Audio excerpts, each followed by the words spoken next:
Now, go back to the somatotypes. Ectomorphs have a clean closet. Mesomorphs start to pack rat things. Okay? Endomorphs are hoarders. It's amazing. The body will respond to whatever you ask it to. In a perfect world, we want these aerobic athletes to become more fat dependent and less what? Glycogen dependent. And the only way to do that is through your nutrition program. Now here's what, yes? Is this how like the ketogenic diet works, sort of? Is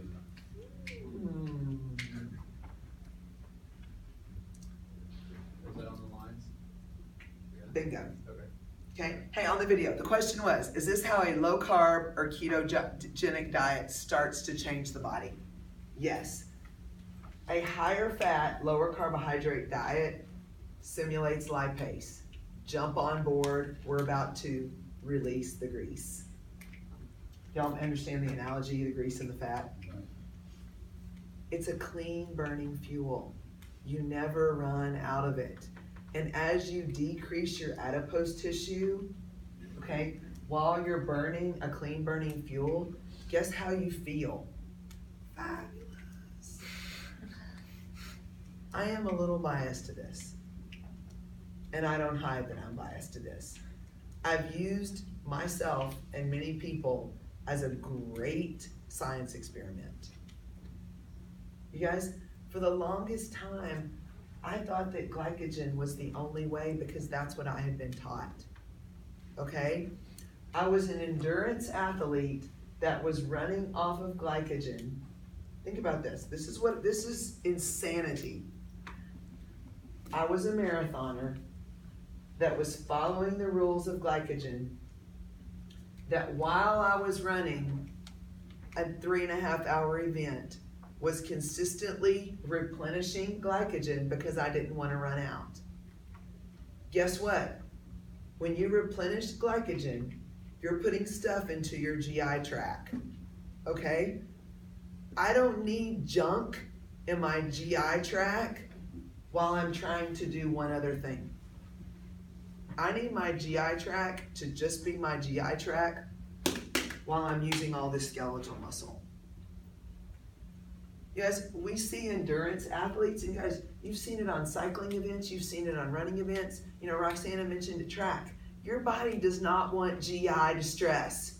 Guess what? You can't qualify for the Boston Marathon sitting in the Porta-John. You know, your official time doesn't stop. Oh, sorry, gotta go. So if you get used to burning a fuel source that you will literally and figuratively never run out of, you don't have to worry about gastric emptying. Because I struggled with getting my nutrition right when I was glycogen dependent. I don't struggle anymore. It's really a cool thing. And if you get online and you start doing some research about all athletes shifting their nutrition, you guys, there's so much new recent literature in the last 2 years, even about power athletes and aerobic athletes performing better on a lower carbohydrate diet. Because what you've encouraged your body to do is you've taught it how to utilize what was supposed to be utilized as fat all along, as fuel all along. You guys, the whole paradigm where we instantly started burning fat, just like this paradigm, was set on a specific group of people. That fat burning paradigm, the minute you move into aerobic, was set on ectomorph males. Okay? When I look around the room, I see possibly 3 ectomorph males. So what about the other 26 of us? Well, you're out of luck, sorry. Yeah. have to change something. We have to change something and do something better.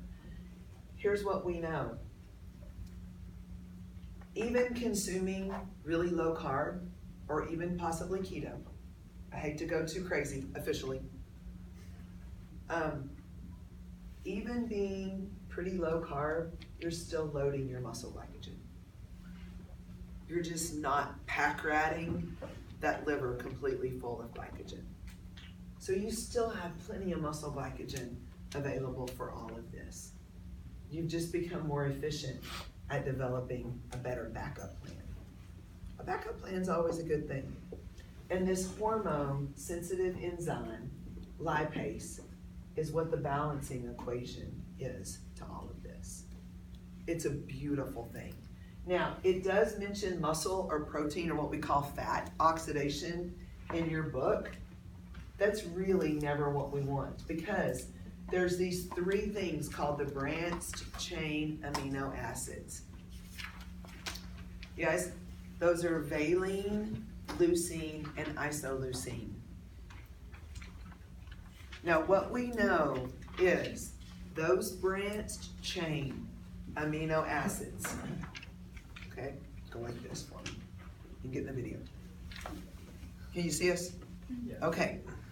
When we think about branched chain amino acids, these branched chain amino acids are the most, now try to pull us apart. Once these break down, there's no possible way that I can hang on to muscle. And the interesting thing is, those are the most important, but they're the first ones to break down whenever we start using muscle or protein as fuel. So you're taking the most important ones and you're using them as a fuel source. What does that do to your muscle mass? Drops it instantly. Instantly. Think about it. How many of you have ever heard about taking branched chain amino acid supplements? Those are the ones that are the most important. But whenever things go wrong and we're doing protein oxidation, those are the ones you're using.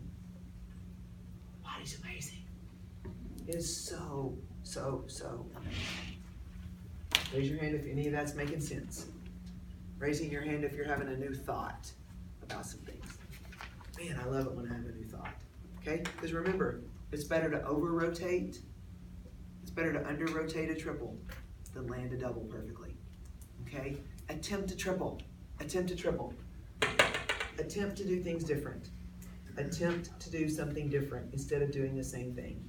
And you know, for the longest time, I questioned, why can't I get lean? I'm doing exactly what I've been told to do.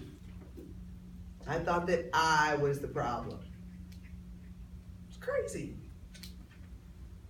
Because this is supposedly the way, the truth, and the light.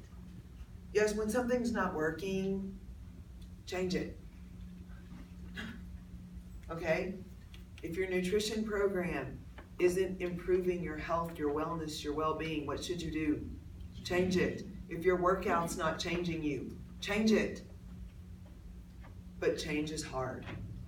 But then you gotta ask yourself, how bad do you want it? Guys, you're gonna stay exactly the same, unless this is what is even, okay? Hey, congratulations. You're a day older today than you were yesterday. Someone give me a woohoo. Woohoo. But here's the thing, time is not on your side. Time is not on your side. If you're doing exactly today what you did yesterday, and that's not working, and you're fighting time, you're not gonna win. You have to make change the sooner and the better. If you are not cranking out enough lipase to utilize this clean burning fuel, change your diet so that you are. The number one way to get more of this enzyme is to cut out the crap carbohydrates. Get rid of sweets, get rid of Cokes, get rid of Gatorade, get rid of any extra source of sugar that you really do not need. You guys, right now, sugar is the number one thing that is impeding athletic performance and impeding overall health. You guys, 5 years ago, we'd have been beating up that bacon. It's not the bacon's fault, it's the biscuit's fault. But yet we would have thought that you had to have the biscuit so you could get what? Glycogen. Something's broken. Okay? Decrease the overall consumption of carbohydrates in your life. By keeping any of them in at all, you're going to definitely load that muscle glycogen. Okay? Roxana's back there snacking on some grapes. Okay? Just by snacking on that one little bag of grapes that she had, she's getting every bit of muscle glycogen that she needs to ensure that that high jump goes off with the right fuel. Okay? Now here's what Roxana does not need. Roxana does not need the bag of grapes, the Gatorade, the biscuit, all of this, because she doesn't need a ton of liver glycogen. She doesn't need it. None of us really do. And if this is really messing with you, start doing some reading on endurance athletes that are consuming very low carbohydrate diets. You guys,